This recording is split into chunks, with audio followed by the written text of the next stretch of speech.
Okay, I'm not sure what numerous things that you're talking about, but let's start off with one. She oversees the Senate. Her job is to break ties. And from the facts, it shows that she's already broken the most ties in the history of the vice president. The history.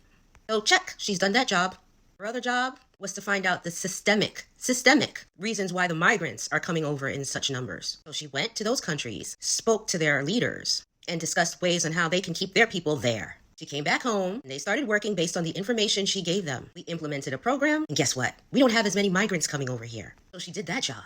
And let's talk about the border. The border was not her job. She's not the border czar. She's not in charge of the border. However, she did have a bipartisan bill for the border that favored just about everything the Republicans wanted. Hardly any of what the Democrats wanted. The Democrats were willing to vote for it so the border can be secure. That's what the people wanted. But your former president, his little nosy Rosie, had to stick his nose in other people's business. And as a result of him sticking his nose where it doesn't belong, he's told his Republican people in Congress, stop the bill. We don't need the border problem solved now. We can't fix it while an election is going on. That's going to hurt my chances to become president. Because that's the only thing I could scare people with. The migrants. Woo. So don't fix it.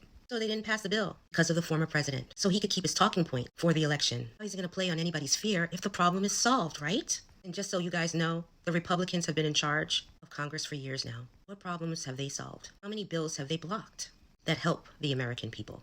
The Republican-led Congress, who bolster grievance politics for themselves rather than passing laws and bills that actually help the American people, the people that are actually voting for them. Yeah, we could go back to worrying about what Kamala Harris is doing as vice president. It's funny how we're worried about her and her job because, she can't pass any laws or really do anything until she becomes president. Just saying.